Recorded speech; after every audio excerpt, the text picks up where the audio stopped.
মানুহজনে কৈছে এইবিলাকৰ মুখ চাবলৈ মন নাযায় মোৰ, এনেকৈ কৈছে। তেতিয়া সেইটো মানে কেনেকুৱা অনুভৱ হৈছিল মই সেই সময়খিনি আপোনালোকক আচলতে বুজাব নোৱাৰোঁ। মনটো বহুত কিবা নুবুজা সাঁথৰ হৈ যায়। মানে তেতিয়া মোৰ বহুত দুখ লাগিছিলে, মানে তেনেকৈ ক'ব নালাগিছিলে। মোৰ আজিও মনত পৰে, সেইকাৰণে আপোনালোকৰ লগত শ্বেয়াৰ কৰিলোঁ। মানে দুখ যিহেতু দুখেই, দুখবোৰ কেতিয়াও পাহৰি যাব নোৱাৰি। সি অতীতে হওক বা ভৱিষ্যতে হওক বা বৰ্তমানেই হওক, পাহৰি যাব পৰাটো সম্ভৱ নহয়। নমস্কাৰ বন্ধু বান্ধৱীসকল, কি খবৰ? আশা কৰোঁ সকলোৱে ভালেই। বৰ্তমান মোৰো ভালেই। বনশ্ৰী ব্লগৰ অন্য এটা ভিডিঅ'লৈ আপোনালোকক সকলোকে স্বাগতম জনাইছোঁ। আৰু আজিৰ ব্লগটো আৰম্ভ কৰিলোঁ। আজি ইমান হৈ গ'ল ব্লগ ধৰক বনাব পৰা নাই।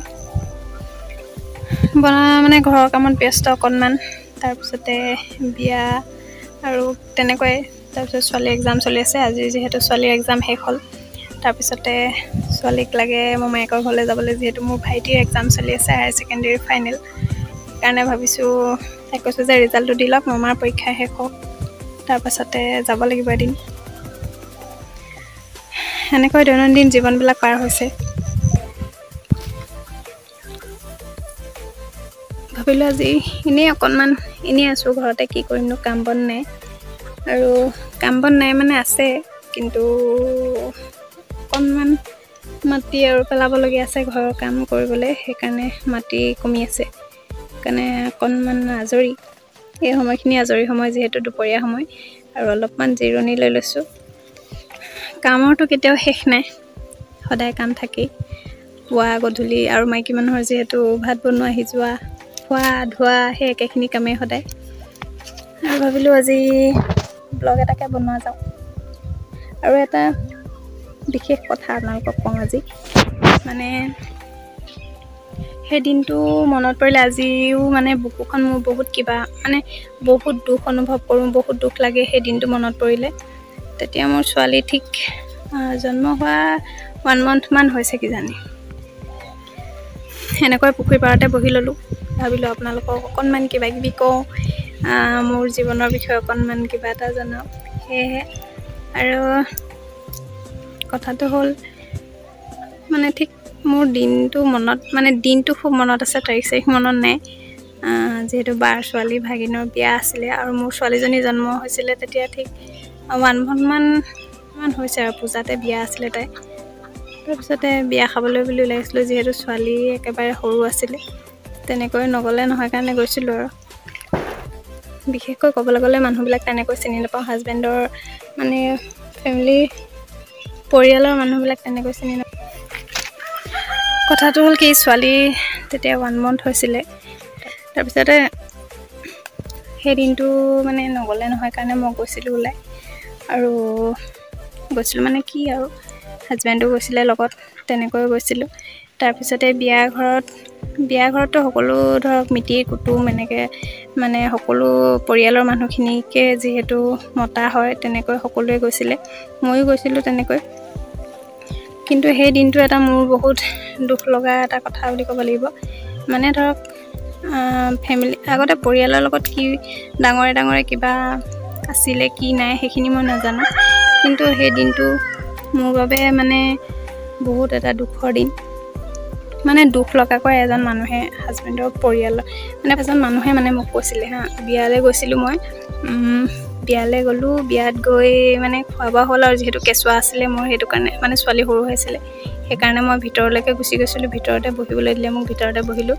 তাৰপিছতে সকলো মানুহ আছিলে তাতে, আৰু আমাৰ ঘৰৰ মানে হাজবেণ্ডৰ পৰিয়ালৰ মানুহ আৰু মিতিৰ কুটুম সেনেকৈ, আৰু এজন পৰিয়ালৰ মানুহ বুলিয়ে ক'ব লাগিব, কিন্তু মই তেখেতৰ নামটো ক'ব বিচৰা নাই। কিন্তু সেই দিনটো মোৰ আজিও মনত পৰে, বহুত দুখ লাগে মোৰ। মানে ঘৰৰ ডাঙৰে কি অসুবিধা আছিল বা কিবা লাগিছিলে, সেইটো মোৰ ক'বলগীয়া নাই, বা সেইটো মই নাজানো। সেই বিষয়টোত আচলতে মোক মানে তেনেকৈ ক'ব নালাগিছিলে। মোৰ আজিও মনত পৰে, সেইকাৰণে আপোনালোকৰ লগত শ্বেয়াৰ কৰিলোঁ। মানে দুখ যিহেতু দুখেই, দুখবোৰ কেতিয়াও পাহৰি যাব নোৱাৰি। সি অতীতে হওক বা ভৱিষ্যতে হওক বা বৰ্তমানেই হওক, পাহৰি যাব পৰাটো সম্ভৱ নহয়। মানে ৰ'দটো বহুত মুখতে পৰিছে। মানুহজনে মানে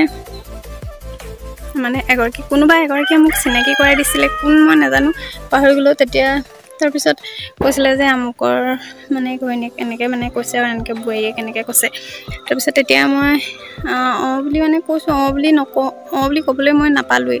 তেতিয়া মানে মানুহজনে কৈছে এইবিলাকৰ মুখ চাবলৈ মন নাযায় মোৰ, এনেকৈ কৈছে। তেতিয়া সেইটো মানে কেনেকুৱা অনুভৱ হৈছিল মই সেই সময়খিনি আপোনালোকক আচলতে বুজাব নোৱাৰোঁ। মনটো বহুত কিবা নুবুজা সাঁথৰ হৈ যায়। মানে তেতিয়া মোৰ বহুত দুখ লাগিছিলে। ময়ো মানুহ, ময়ো দুখ পাওঁ ন, কিন্তু ডাঙৰে যি থাকক, কিবা থাকক নাথাকক সেইটো মোৰ ক'ব লগা নাছিলে। কিন্তু সেই ডাঙৰে লগা কথা এষাৰত মোক তেনেকৈ ক'ব নালাগিছিলে, মানে মোৰ মুখ চাবলৈ মন নাযায় এনেকৈ কৈছিলে। সেই দিনটো মোৰ বহুত বেছি দুখৰ আৰু বহুত বেছি কষ্ট পাওঁ মই এতিয়াও। তাৰপাছত বহুত দিন মই সেনেকৈ কোৱা নাছিলোঁ, ঘৰত একো কোৱা নাই। কিন্তু মনটো মোৰ সেইদিনা যদিও বিয়া ঘৰত থাকিলোঁ, খালোঁ যদিও মানে বুজাব নোৱাৰা অনুভৱ, মই সেই অনুভৱটো লৈ মানে সেই দিনটো কটাই দিলোঁ। দুখকেই গ'লগৈ, মানে বহুত দুখ লাগিছিলে। কিয় এনেকৈ ক'লে, মোৰ কি ভুল? আচলতে ময়ো নাজানো যে সিহঁতৰ কিবা প্ৰব্লেম আছে বা কি। সেই ভিতৰৰ যিখিনি কথা, সেইখিনি কথাখিনি মই জানিব বিচৰাও নাছিলোঁ বা জানিবও নিবিচাৰোঁ। কিন্তু সেই কথাষাৰ আচলতে মোক ক'ব নালাগিছিলে, যিহেতু ক'লেই সকলোখিনি হৈয়ে গ'ল। তাৰপিছত হ'লেও আজি মনত পৰিলে কথাষাৰ। কেতিয়াবা বহুত দুখ লগাকৈ কিছুমান মানুহে কথা কৈ দিয়ে, সেই কথাখিনিয়ে সঁচাকৈ বহুত বেছি কষ্ট দিয়ে মনত। বুজাব নোৱাৰোঁ আচলতে কিমান কষ্ট পাওঁ। যেতিয়া সেই কথাষাৰ কৈ দিলে, পিছত বহু দিনৰ পাছত মই এদিন হাজবেণ্ডক কৈছিলোঁ যে এনেকৈ তোমালোকৰ পৰিয়ালৰ মানুহ এজনে মোক এনেকৈ কৈছে। তাৰপিছত মানে কিবা ক'ব বুলি ভাবিয়ে মই তেখেতক মানে হাজবেণ্ডক কোৱা নাছিলোঁ। হ'ব দিয়া, যি ক'লে আৰু মোক এনেকৈ মই মানে ভাবিছিলোঁ। কিন্তু দুখ বহুত পাইছিলোঁ, কষ্ট বহুত লাগিছিলে মনত। যিহেতু মুখখন চাবলৈ মন নাযায় বুলি কৈ দিছে আৰু সিহঁতৰ মানে এনেকৈ কৈছে, সিহঁতৰ ঘৰৰ মানুহৰ মানে মুখ চাবলৈ মন নাযায়। কিন্তু যেতিয়া সকলোখিনি মিলা মিছা হৈ গ'ল, এতিয়া আহে তেখেতসকলো আমাৰ ঘৰলৈ আহে। কিন্তু মানুহজনক দেখিলে মোৰ সেই কথাটোলৈ, সেই ঘটনাটোলৈ মোৰ মনত পৰি যায়।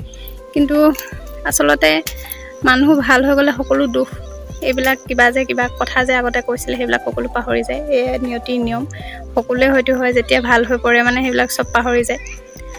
মানুহৰ থোতামোজা কিবাকিবি থাকেই, পৰিয়ালৰ ককাই ভাই বাই ভনী এইবিলাক থাকেই। হ'লেও মোক তেনেকৈ কোৱা কথাষাৰত আজিও বহুত কষ্ট পাওঁ, মনত পৰিলে বহুত বেছি দুখ লাগি যায়। কিন্তু এটা কথাই ক'ম, আগতে কিছুমান কথাত মাত মতা নাছিলোঁ। এতিয়া যেতিয়া কিছুমান সঁচা কথাত মাত মাতিব ল'লোঁ, তেতিয়াৰ পৰা মানুহবিলাকে অলপমান বেয়া পায়। যিহেতু সঁচা কথা মাত মাতিবই লাগিব, যদিহে মাত নামাতোঁ। যেতিয়ালৈকে মাত নামাতিছিলোঁ মানে তেতিয়ালৈকে বহুত ভালে পায়, ঠাণ্ডা মুণ্ডা এনেকৈ কয়। কিন্তু যেতিয়াৰ পৰা মাত মাতিব লৈছোঁ, তেতিয়াৰ পৰা অলপমান চাগে বেয়া পায়, নিশ্চয় বেয়া পায়। ভাল পায় সেইবিলাক মোৰ একো দৰকাৰ নাই। মোৰ কৰিব লগাখিনি মই কৰিমেই। যিহেতু বহুত কম সময়ত, বয়স যিমানেই নহওক, বহুত বেছি অভিজ্ঞতা লৈ জীৱন কটাই আছোঁ। আৰু ইমান বেছি অভিজ্ঞতা হৈ গৈছে জীৱনত ভাবিব নোৱাৰা। দুয়োজনে ইমান বেছি কষ্ট কৰিছোঁ, তথাপিও এখন ঘৰ সম্পূৰ্ণ কৰিবগৈ পৰা নাই এতিয়াও। বহুত আশা আছে মনত, পুহি ৰাখিছোঁ। সেই আশাখিনি সোনকালে পূৰণ হওক, তাৰে আপোনালোকে আশীৰ্বাদ কৰিব যাতে সোনকালে পূৰণ হয়। দুখ কষ্ট সেইবিলাকতো সদায় থাকেই, কেতিয়াও শেষ নহয়। কৈছোঁ আপোনালোকক, দুখ কষ্ট আমাৰ আজীৱন লগৰী, এইবিলাক সদায় লগত থাকিবই। কিন্তু সেই কথাষাৰ সঁচাই মোৰ আজিও বহুত মনত পৰে। এতিয়াও কিবা এটা মনোভাৱ লৈ মানে মনত মানে লৈ ফুৰোঁ, কিজানি মাতিম, কিজানি নামাতিব নেকি মানুহে, এনেকৈ মনতে ভাৱ এটা আহে। আচলতে কিছুমান ডাঙৰ কথাক লৈ সৰু যিখিনি উঠি অহা প্ৰজন্ম, সেইবিলাকক এনেকৈ কথা ক'ব নালাগে। ডাঙৰে যি লাগক নালাগক সেইটো মোৰ ক'ব লগা নাই। কিন্তু মোক যে সেইদিনা তেনেকৈ ক'লে, মই কি জানো। আচলতে চাওক, মইতো বেলেগ এখন ঘৰৰ পৰা আহি বেলেগ এখন ঘৰৰ বোৱাৰী হৈছোঁ। আৰু ভিতৰৰ কিছুমান কথা মই নজনাটো স্বাভাৱিক কথা।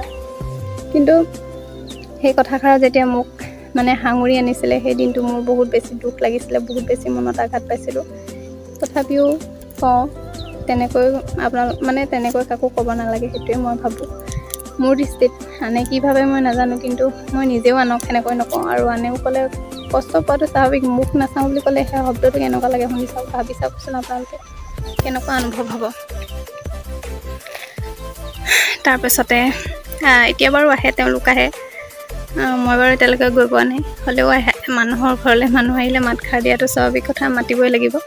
তথাপিও কিছুমান কথা শুনিলে বেয়া লাগে, উপায় নাই, কি কৰিব। এয়াই হ'ল জীৱন।